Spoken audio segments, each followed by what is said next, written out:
What's up, guys? My name is Gabe and welcome into the Trojan Blade. I'm back from my week off, I'm feeling great, I'm fully re-energized for the rest of the year, and to ease our way back into things, I thought today we could dive into some early season standouts for USC football, as well as a few guys who haven't quite hit their stride yet. Now, this obviously hasn't been the most challenging stretch of games by any means to start the year. However, I do feel like some guys have really stepped up and solidified their spots in the lineup. But before we do get into it today, I do want to thank SeatGeek for sponsoring today's video. SeatGeek is a ticketing service that takes tickets from all over the web and puts them into one very easy to find place. They even rate every single ticket on a scale from 1 to 10 so you know if you're getting a fair deal or not. And SeatGeek is now hooking my subscribers up with $20 off your first order when you use my promo code TrojanBlade at checkout. So thank you again, SeatGeek, for sponsoring today's video. Alright, so let's get into this here.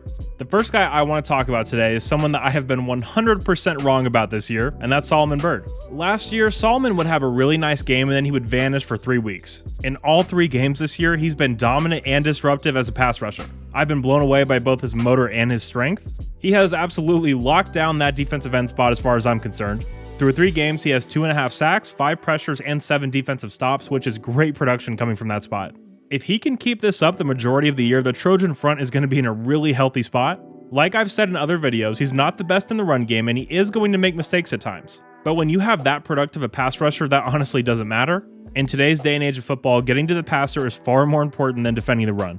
And Solomon's ability to do just that has really impressed me. Alex Grinch went as far as to call him the MVP of the Trojan defense up to this point. I think you could make a case for a few guys there, but I have no problem with that at all. He's been very special so far. Next, let's slide down the line and talk about the Bear. In my opinion, Bear is the second most important player on this team. I think he and Didich are tied at that spot, but Bear has changed this entire defense. His dominance in the interior has opened up things for everybody else. It's freeing up the linebackers to shoot in the run game. It's freeing up the other defensive linemen to exploit their one-on-one matchups. And man, not only is he allowing other guys to make plays, but he's doing it himself.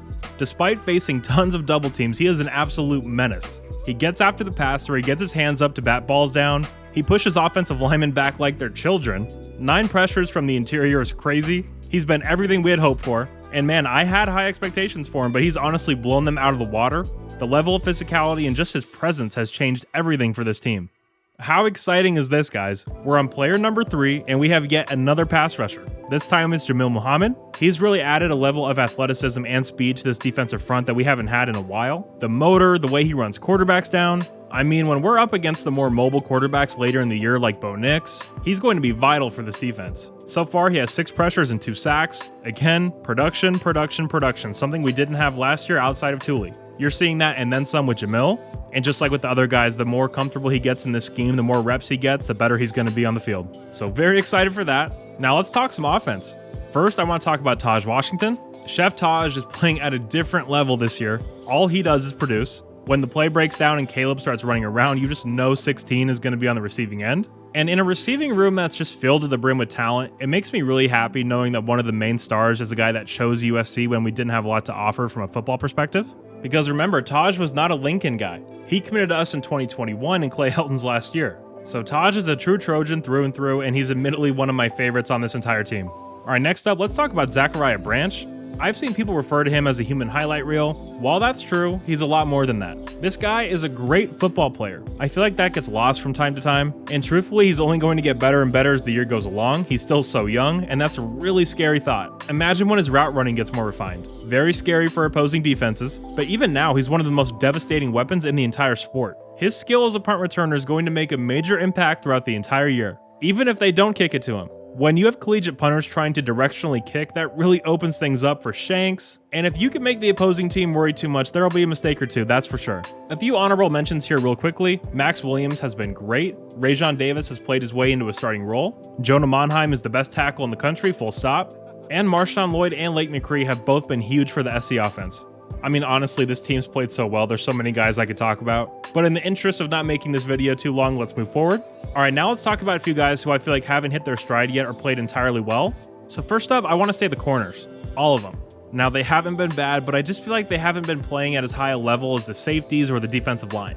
Like, if someone asked me what the weak point of the defense is as of right now, I would for sure say the corners. Sierra Wright has been the best at that spot in my opinion, but I need to see more from guys like Damani and CRW. Tackett Curtis is another guy who has yet to really make an impact. I thought we saw him get more involved in this last game against Stanford. We need to see that production increase with him. Grinch's defense is designed in such a way that linebackers are really supposed to produce, so I do expect to see that more from him going forward.